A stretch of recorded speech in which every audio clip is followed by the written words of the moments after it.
I'm writing the vision and making it plain. Don't think it's a game, and some of it just might be hard to obtain. I know it, but I don't care, cause I know deep in my brain I'm destined for greatness, and I would not get it if I keep on playing. So let me go get it.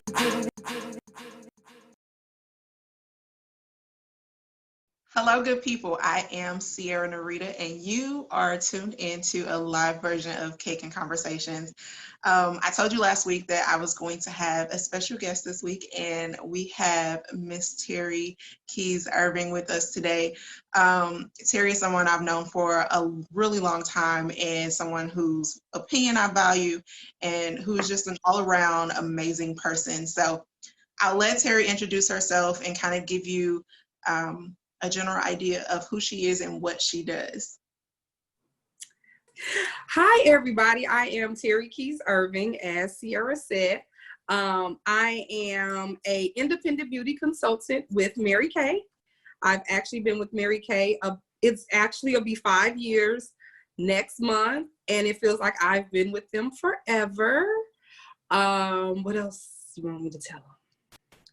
That's good. Like that's a good intro. Like that's really because that's what we're getting ready to get into. So I asked Teri on because I wanted to have a conversation with her about, as you can see, she looks fabulous, and this is like Teri on a regular basis. This is like not done up for the camera at all. But I wanted to talk to Teri and just kind of get her perspective and what she thought about feeling pretty on the outside or looking good on the outside, and how that affects or reflects what you're feeling internally. So first of all, Teri also works from home kind of during the day, and she's been working from home before COVID started. So that was kind of like, she was already kind of in her groove before the rest of us decided to join the party.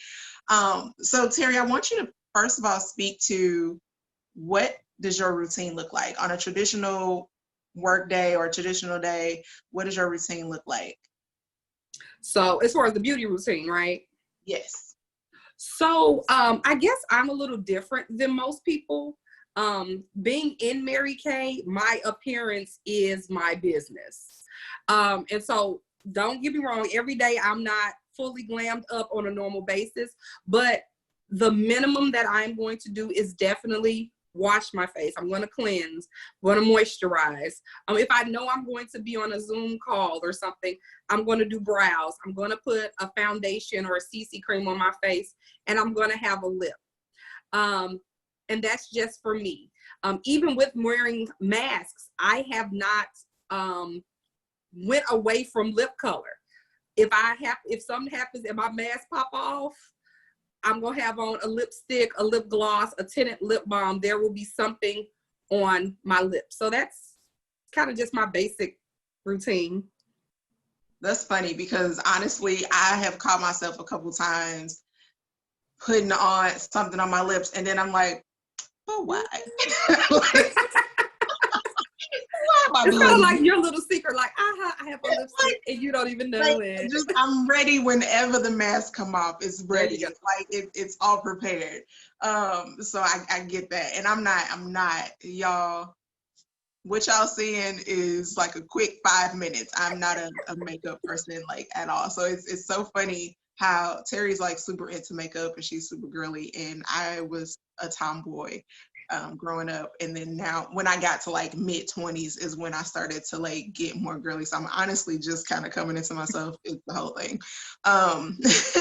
So one thing that I wanted to ask you, because I've done this as I've gotten into working from home, and I'm trying to break out of it now because I've literally been home from like since March. Mm-hmm. That's like 5 months. 5 months. I have no excuse at this point.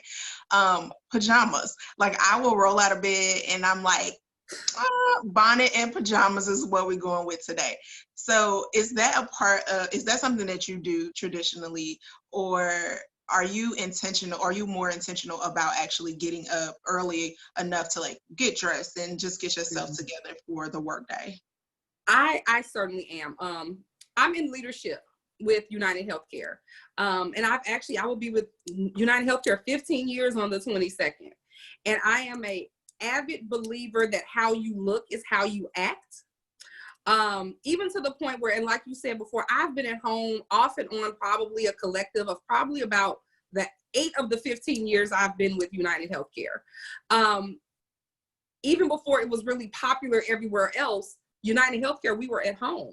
And I mean, we were doing interviews at home, you know, and all those type of things. And so I always told my employees who were on the job hunt, when you are doing an interview, get up and get dressed like you're going to an interview. My son is doing homeschooling, and I would look at some of his classmates on the Zoom call, and they like lounging in the bed and got their bonnets and do-rags on. And I'm like, oh no, sir, you're going to get up. You're going to have your routine, because that's going to put your mind into school mode. And so me getting up in the morning, you know, washing my face, brushing my teeth, I'm going to change out of my pajamas, unless it's a situation where maybe I know I'm going to run out a little later. You know, I may keep something on, and then, you know, I'm going to change at noon because I'm leaving out later anyway. But the majority of the time, that's how I get my mind into work mode, is because I'm going to get up, I'm going to brush my teeth, I'm going to take these pajamas off, even if it's just to put on, you know, some stretch pants and a t-shirt, or a cute blouse. And, you know, ain't no telling what I have on from the waist down, but, you know, a cute blouse, my earrings, I'm definitely going to take my bonnet off, or whatever that is, because those are my signals that I am now going into work mode. That makes sense. That makes a lot of sense. And honestly, I've found that when I do take the time, and even if it's just 15 minutes, like I said, this whole little face I put on in 5. So even if it's just 15 minutes in the morning to get up, wash your face, brush your teeth, take your pajamas off, and actually like do something to your face, your hair, you know, not necessarily throw on makeup or anything like that, but just wash your face. because it's a thing, like when you do that, when you're intentional about doing those things, then it does, I see that it prepares me more to get into work mode, and it makes me feel more like I've shifted from being home to being at work, even though I've only literally walked 5 steps from my bedroom. So is there something that you would say is, if you do nothing else when it comes to your physical appearance, especially now with COVID and all the things that's going on, so many people are kind of stuck in a rut. Is there anything that you would say, make sure you do at least this?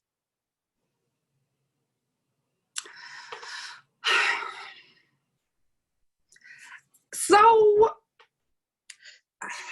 at least do this. At least wash your face. At least wash your face. Because what I think that's one of the things, and I'm going to go a little deeper. At least wash your face twice a day. And this is my Mary Kay side coming out. Simply because if you're on these type of Zoom calls and different things like that, they're looking at your skin. And not washing your face, and I'm sorry, I'm going to take note. I'm not going to say wash your face. Get into a skincare routine. That's what I'm going to say. A complete skincare routine. Cleanse, moisturize, you know, treat the under eye areas. Because when you're on these calls and on these Zoom calls, these people are looking at your face.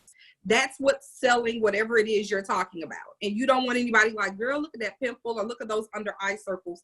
And that, I think, and when you look in the mirror and you see that your skin is glowing, that your skin looks clean, I feel like that kind of, you know, peps you up a little bit, and it makes you feel a little bit better about yourself. But if you're looking in the mirror and you're seeing, you know, wrinkles and discolorations, and it's almost like, man, I'm already in the house, I'm in this pandemic, I'm in this COVID, and now my skin looks terrible. So it's like, that's one more thing to make you unhappy about the situation that we're in. Yeah, and I completely agree. Because I have found myself on work calls during the day, and I'm like you, it takes your focus away from what the person is saying, and it makes you focus in on whatever it is about their appearance, their background, their clothes, hair, like all of the things that should be irrelevant to what the conversation is pertaining to work. But that's what grabs your attention, and you kind of lose focus on what the person is actually saying. So I 100% agree with you. And plus, with everything that's going on, everybody's overly stressed. Everybody is probably eating a ton of junk food. Everybody is probably out here. No, you know, your routine is already messed up. So Right. to establish something like just a skincare routine, it seems so basic and it seems so like duh type of thing. Mm-hmm. But it's actually it can be kind of difficult to really get into their routine. So are there any tips that you would say, like the minimum of a skincare routine, what would you say is the most important? So I'm gonna back it up a little bit. So and a skincare routine does not have to be difficult. I think when we say certain words like routine, people think it's this big arduous process. And you're right. You would think that washing your face would be like a fundamental basic skill. That didn't your mama tell you to wash your face before you come in her kitchen? But I think what we do is we see so many people doing so many things that we think if we're not doing it just like that person, then we're doing it wrong. So you have to find what fits for you. But just in general, what a skincare routine includes is at least a cleanser, a moisturizer. I personally will always add a mask and something to treat the under eye area. But the key to all of that is that people find ways to skip certain things because they don't feel like they have time. And unfortunately, sometimes skincare and that feels like a bit much for them. But I think that's a self-care move. That's a way to give you back to you and just say, okay, I'm going to take 10 minutes in the morning and 10 minutes at night caring for my skin, because you're going to have that skin. You can get a heart transplant, you can get a lung transplant. That skin is going to be with you from birth to death. And if you don't treat it right, you could look like death before it's time for death. Listen, So just had a conversation with my oldest daughter, Kylia. I just had a conversation with her today, and I was like, listen, I'm at the age where you either look, you know, young and still, you know, really like people can't really tell what age you're at 36, or you can look like life has really happened. Like, we are that. So I remember, and you and I probably both share this, when people are like, oh, you so mature, you act so old for your age. Now we're that age. When we were like in our late 20s, they were like, you're 25, you're 26, you know. And like I said, being in a leadership role with United Healthcare, I was usually one of the youngest. So I was everybody's little sister and, you know, baby cousin. Now I'm the auntie. Like, what? Exactly. It's like, I'm not that old, so don't put me in that category. But but that's true. Like, we're in a age range where it's like, if too you young have not to be young, too old to be old. Exactly. Too old to be young and too young to be old. I'm telling you. And if you have not taken care of yourself, especially like develop those habits early in your teens, your 20s, even your early 30s, now is the time when that stuff starts to catch up with you. Right. Now is the time when life that you've lived throughout the past, 35 or so years, it starts to kind of hit you, and it's like it ages you a lot more than what it needs to. And then now, currently with the COVID going on and everybody's kind of like overly stressed, that only adds to it. Stress ages you as well. So I think that you are 100% right. I think that taking care of your skin is the most important part of kind of feeling better on the external, because that's the thing that you present to someone first. You present to them your face, your skin. So if I look at you, or especially with the mask on, because these masks can cause your face to break out.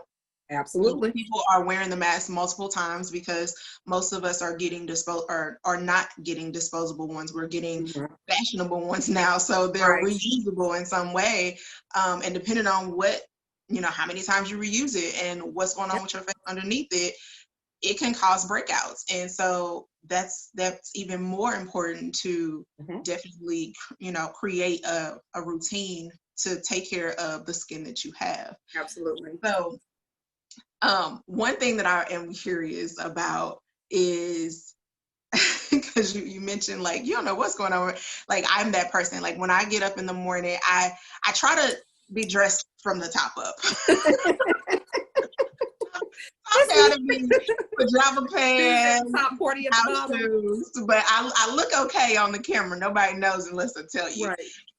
With that, do you think that, because I actually attended a webinar last week or a couple weeks ago, and one of the ladies mentioned that even with everything that's going on, she gets dressed head to toe. Like, she has her heels on, nobody will see them, but she's at her desk in her office with her heels on. She got, you know, fully dressed, all these other things.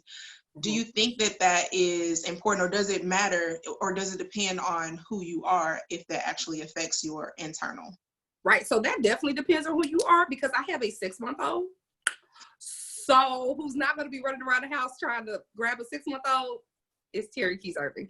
But no, it just depends. But I just feel like that's her routine. That's what makes her get ready for the day and puts her in work mode. And so, you know, you have to find your thing.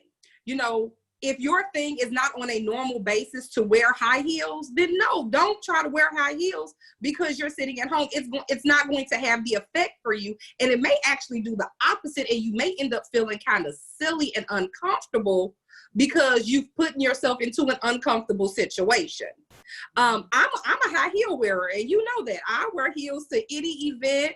Yes, Terry dress casual. Okay, why do you have on heels? Isn't this casual? So, but even like, for her me, casual is like, really, Terry? Oh my God, nobody gave me the blueprint. But even for me, I just wouldn't be. It wouldn't add value to me for me to be sitting on a conference call, you know, in a pair of heels. But if that's your thing, do your thing. If that's what perks you up, if that's what makes you feel good. At this point, I'm at the point of, if it's not hurting nobody and it make you feel good, knock yourself out. Yeah, I absolutely agree. And I think something that you said that's very important is your own comfort level. So a lot of times, I know even for me, I'm like I said a minute ago, I'm just kind of now coming into myself. And so there were a lot of things that I didn't necessarily do because I was like, I don't want to, like, it's so crazy because I had this idea that I couldn't change certain things about myself because I didn't want people to question the changes. So it's like, if you've been going to work a certain way, looking a certain way, not that you looking all bummy because that ain't my life, but if I decided to like step it up a notch, and then the questions are, oh, you got an interview today, or, you know, oh, you look nice. Cute for? Yeah, those type of questions. You're like, me?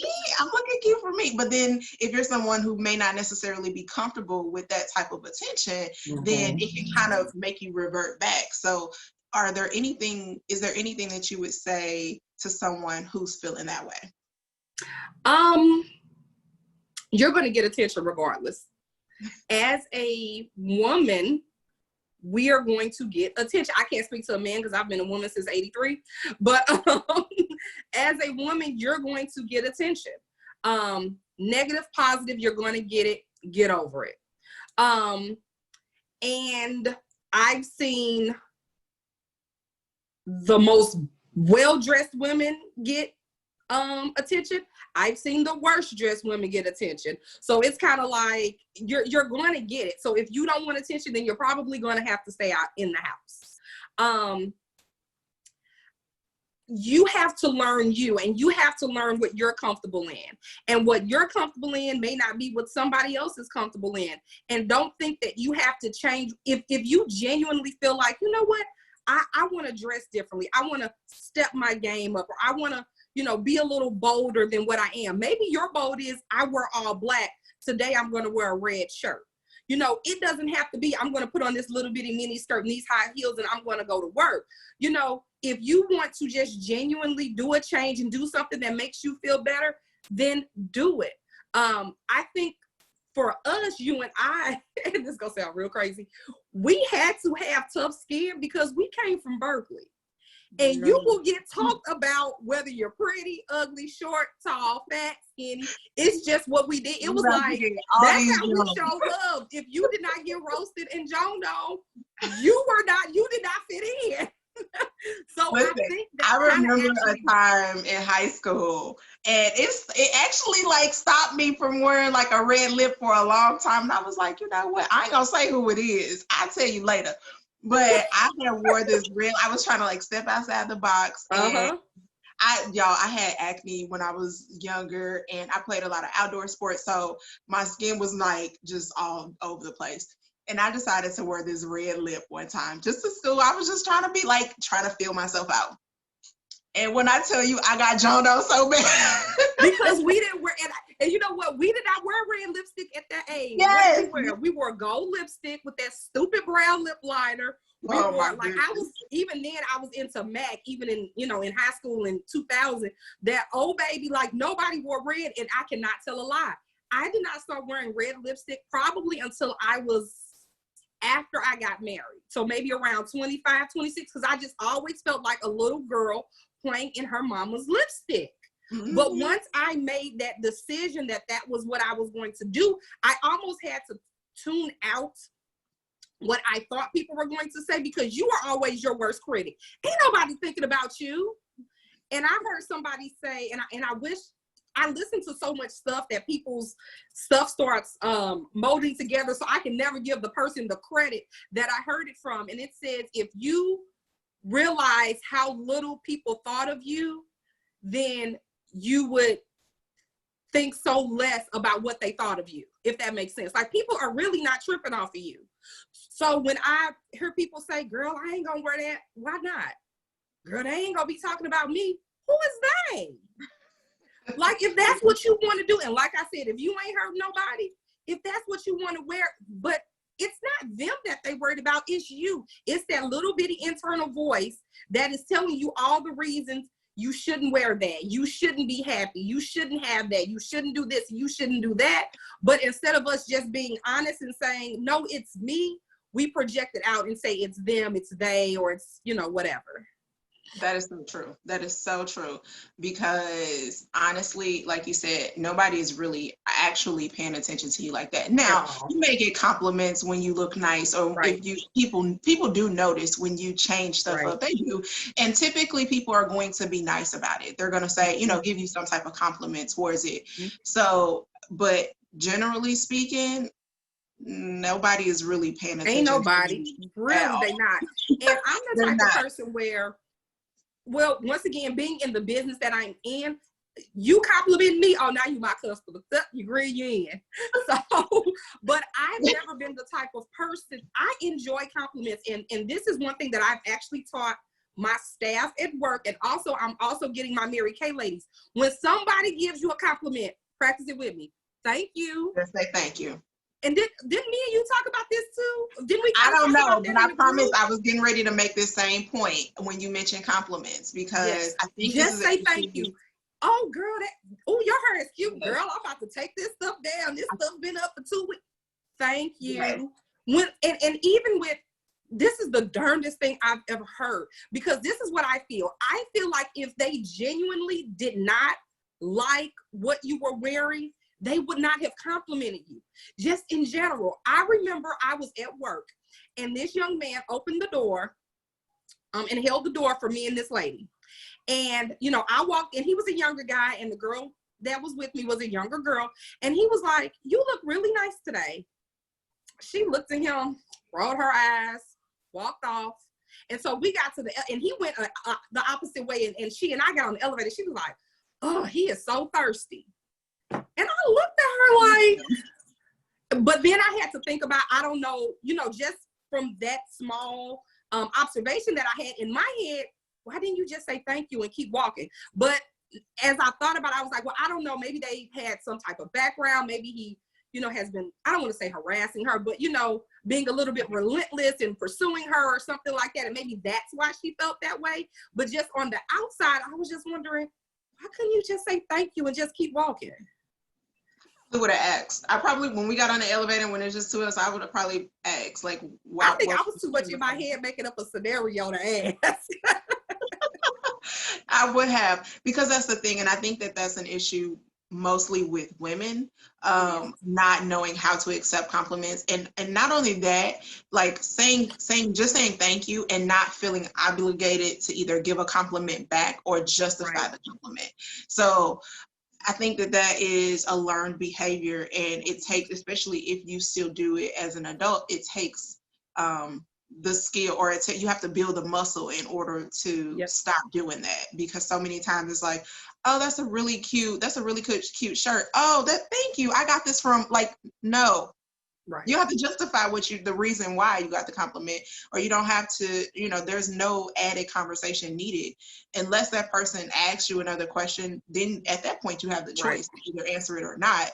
Right. But you don't have to justify the compliment. The compliment is just that. Like you said, most of the time when people are giving you a compliment on, especially your appearance, then they genuinely are just liking what they see. Right. Right. And it seems like they're like you're either trying to, it's two things. It's either like you're trying to diminish the compliment, which is to me almost rude. Like, girl, this shirt was $5 at Target, which to me, I'm all in, girl, for real, which Target? Girl. So that ain't no way to deter me. You actually got me hook, line, and sinker at $5 at Target. Or it's almost like quid pro quo-ish. You've given me the compliment. Now what do you want? Yeah. And that's almost like, that's crazy to me, that we have gotten so tarnished and so jaded that somebody cannot just genuinely say that we like something, or, like your appearance, without you almost figuring like, okay, now what they want from me. Yeah. That's crazy. It is truly crazy. But I think that also plays into the confidence thing. I feel like if you are confident in your physical appearance, then you are less likely to have those negative reactions to those types of compliments.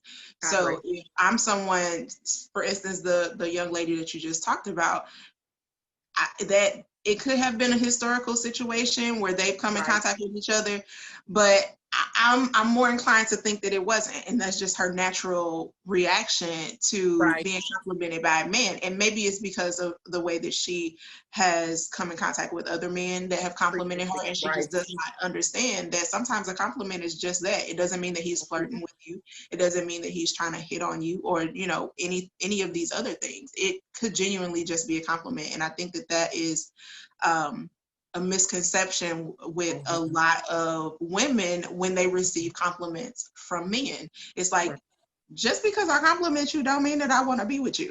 I'm just admiring what I see. I'm not blind. I see that you're beautiful. I see that you smell good, or not see that you smell good, but you know what I mean. Like, I see that, you look good, and I am going to say it. I'm going to admire it, and I'm going to give you this compliment because I think that you deserve it. And it has nothing to do with, because, I've received compliments from men, and it was just literally in passing. Now, when I tell you it give you a good boost, put a little pep in your step, it give you a little straighter. It does. And I know that these men were not like interested in me, because some have been married men, and it has never been anything to where I would assume that they were trying to come on to me or anything like that. It was like literally just a compliment. But then I can think back to the old me, the early 20-something me, who didn't know how to accept the compliment. Then I wouldn't have taken it anywhere near what the young lady you just talked about. I would have never responded in that way, but I probably would have tried to justify the compliment, or not diminish really it. Exactly. And so I don't even know where the scale, the Libra scale, got off kilter. I don't know if it's the men who've used compliments as their way to, and let me say this, there is nothing wrong with using a compliment to initiate a conversation. Where it usually falls short is when the women aren't interested and it goes a little left. But then on the other side, it's almost like men are scared to compliment women because they're scared about the reaction, or scared of the outcome of the compliment, which it could just simply be, thank you. And, if any party wants there to be more, then they can proceed from there. Or if it's not meant to be more, and if it's just meant to be a compliment, everybody just go their separate ways. Exactly. It all kind of goes together, because the whole point of this Cake and Conversations was really to talk about how your physical appearance and how you present yourself to the world, or to your work or Zoom calls, how you present yourself to other people it kind of starts to resonate on the inside. So if you are someone who may not necessarily be the most confident person, right, if you start to work on what you can work on immediately, like those physical changes, those making, you know, a skincare routine to get your skin in order, those small things that you can do that don't cost a lot of money, right, it's free, you know, for the most part. So those small things that you can do to help your physical appearance will then start to be manifested in your internal, and you'll start to develop that confidence, and maybe you won't be popping off and everybody ain't gonna be crazy. So yeah, I think that I think it kind of all relates in a way. And I feel like when someone has something about themselves that they are not happy with, that they don't like, a lot of times they don't know necessarily how to change it. And y'all know, in just about every Kagan Conversations, I say something about therapy. And this is about that. Yep. Therapy is necessary. Therapy is necessary. So if you have some things internally that you're struggling with, this is definitely something that you should seek therapy about. I feel like people automatically feel like therapy, you have to be like some type of severe mental disability, so like something that's severe, and it doesn't necessarily have to be. It could be just the day-to-day life things that you're having trouble navigating. You know, every therapist is not going to prescribe you antidepressants. Some can't not even do that because they're not doctors. So there's level to therapy, and I think that when we start to work on our outer appearance, we want our inner to match it.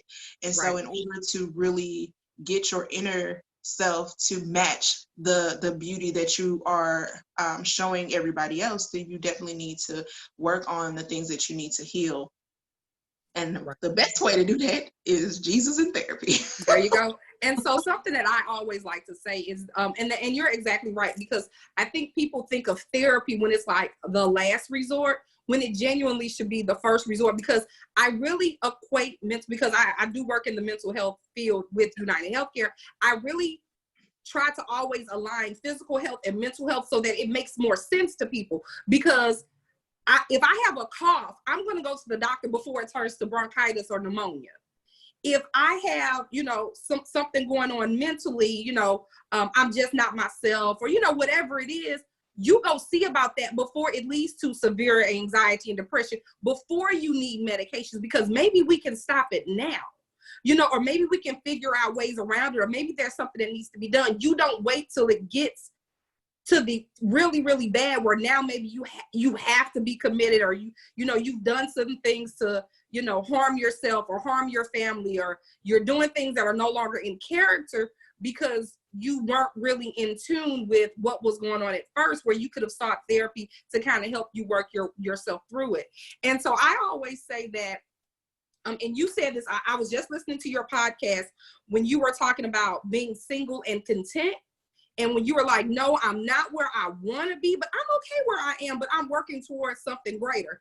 I feel like that's the same way with that's what confidence is. Confidence is, okay, yeah, maybe I'm not, at my ideal weight, or maybe I don't have, this that I would like, but I'm okay where I am because I'm on my way to where I want to be.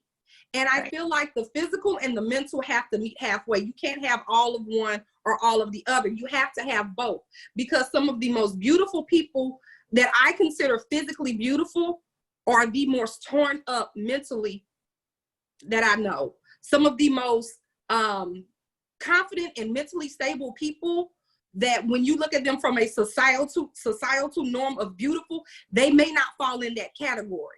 And I just always remember my dad as a kid. Michael Jackson was the richest man in the world, like in the late 80s, early 90s or whatever. And I remember my dad, and we used to just be in awe of, Neverland and the giraffes and the train and all of this money that Michael Jackson had. And I just always remember my dad saying, that man has all the money in the world, but you can look in his eyes and see he is not happy. Yep. And so it's just like those physical aspects and those material things, they don't compensate if your mental is not good. And yes, you can put all the makeup on it in the world that you want, but if that inside ain't right, you're just covering it up. And so and they actually, literally, my director just asked me a couple of weeks ago to write a mission statement for my business. Mm-hmm. And my mission statement is to, I gotta make sure I say it in the right order. It is to, oh my God, I wrote it down. I gotta look at it. It's right here, because I want to make sure I say it right. Okay, my mission statement is to, my mission statement is teaching women to glow externally with skincare and color glamour, while mentoring women to glow internally by putting God first, family second, and career third. And that's awesome. And honestly, that's the best statement that I can probably think. Like, you actually exude that on your day-to-day, like outside of Mary Kay, just in your family and friend life, like that actually, why do I want to call it a motto? What did you just call it? Mission statement. Mission statement. I'm like, it starts with a M. Got but that mission statement is actually, it applies to your business, to your business in Mary Kay, but it also actually applies to just how you govern your life in general. So I think that's awesome. I think that is awesome.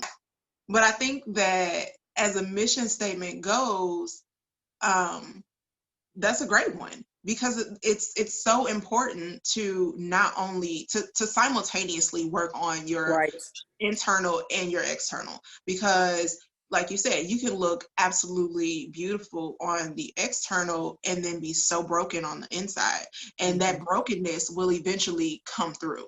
Or vice versa, you can be absolutely amazing internally, but you feel like you're not as like you said, up to societal standards of beauty, but there are things that you can do that are not drastic, like surgery or anything like that. Something as simple as like taking care of your physical body.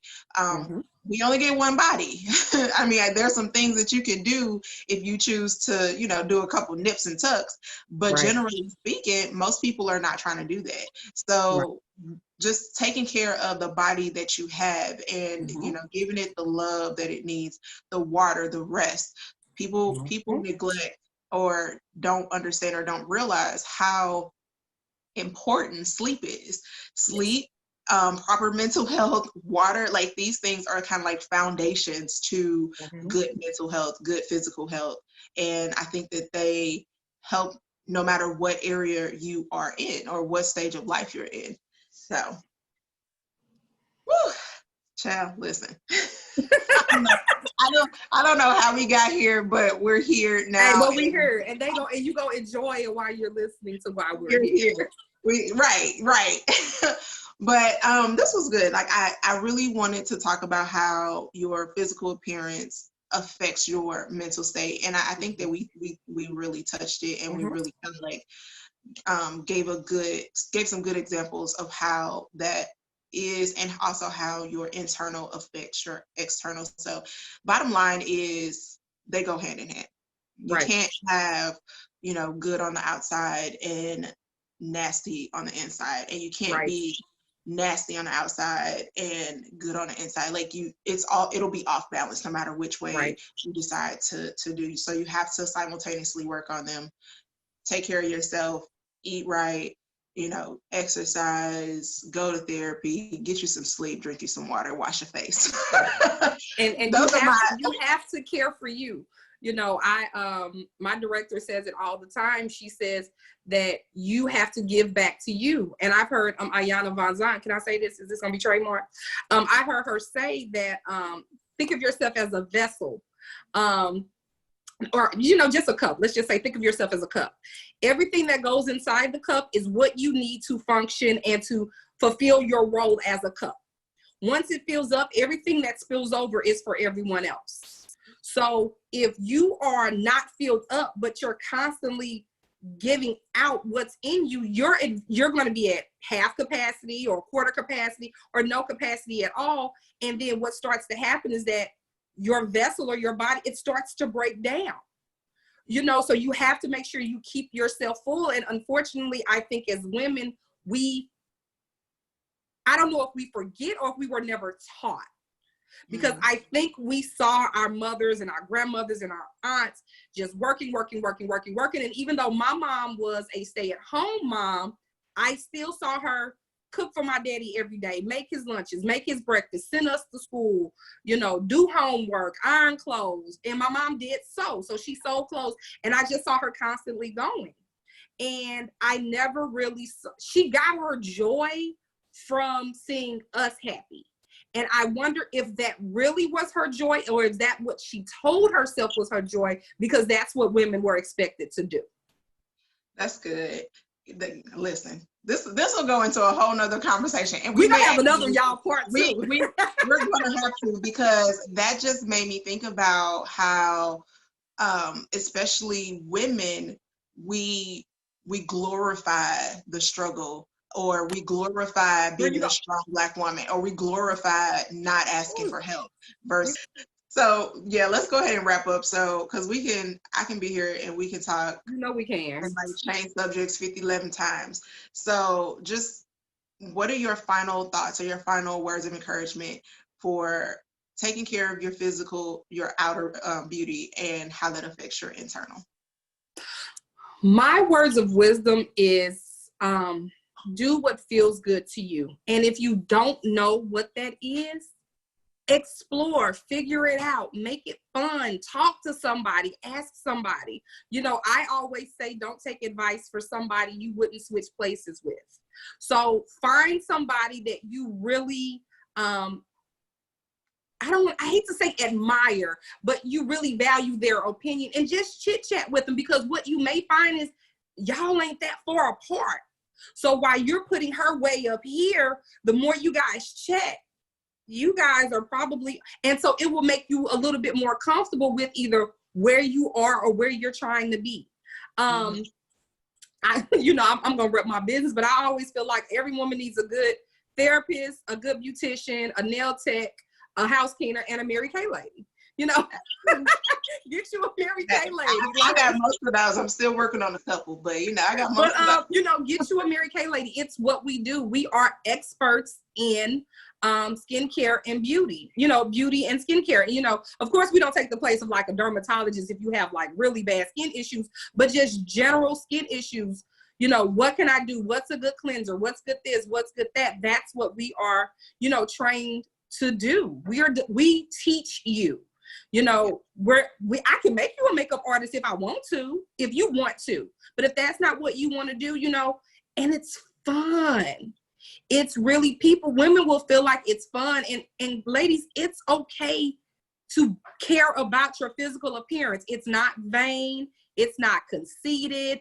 It's not worldly. It doesn't go against God. I absolutely agree. And when I tell you the 5-minute face that I have on a Mary Kay, boom, Mary Kay CC cream, and I love it. It's the only thing that I really put on my face. Like I said, I'm not a real big makeup girl, but that's what I got on, a eyeliner and a good lip.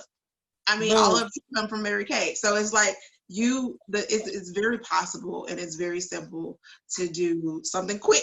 You don't have to feel like you have to be exactly. Like, don't allow YouTube to have you out here buying crazy stuff. Don't let it. Unless you want to, if that's what you want to do, but don't let it pressure you to do something that, if this isn't your thing, don't think you have to do it because everybody else does it. Just know, you have to know and be comfortable with you, and that's all I'm gonna say about it. Exactly. One last thing that I wanted to say, touching on something that you just said about, taking advice from someone that you would be willing to switch places with. It doesn't always have to be the person that you feel like is above you. It could be somebody that's on your level, that is just something about this person that you admire. For instance, if it's somebody that you in your friend group, or somebody that's not necessarily in your friend group, and you like the way that they dress, reach out to that person. I found that people are, especially women, with other women, are very receptive to helping, and just, building on that sisterhood. So if it's like, man, I really like your clothes, where do you shop? Are you willing to shop with me? I've had success in all of these things, like taking people shopping with me, like help me figure out, you know, what works for my body, what works for my style, like what I, you know, all these things. So by switching places, it doesn't necessarily have to be someone that is, you know, a higher level or a higher income than you, or someone that you necessarily look up to you. It could be somebody that you just look right to the side. Right. But I thank you, Miss Teri. I thank you so much for hanging out with me today. Y'all know I truly can just sit and talk. This is what I do. We both can, y'all. Girl, all night long. But I know you got a baby to tend to, and a husband to tend to, and a son to tend to. I so appreciate you hanging out with me today. Thank you all for tuning in to another episode of Cake and Conversations. I am CiaraNirita. This is Teri Keys-Irving. You can contact her for Mary Kay or questions or anything at... my website is marykay.com/T-Keys-Irving. That's T-K-E-Y-S Irving, I-R-V-I-N-G. Social media, Teri Keys-Irving on Facebook, Instagram, Terilokey. Maybe you can put my name in the notes of the, put my contact info in the notes of the thing. I watch too many podcasts. I'm telling you what to put in the notes of your thing. Yeah. all of Teri's contact information will be in the show notes if you want to reach out to her. She's very open, very personable. If you need a Mary Kay consultant, if you have questions about skincare, she is open, willing, and available. So again, thank you guys so much for hanging out with us today. I am CiaraNirita. Have a good day. I'll talk to you soon. Bye, guys.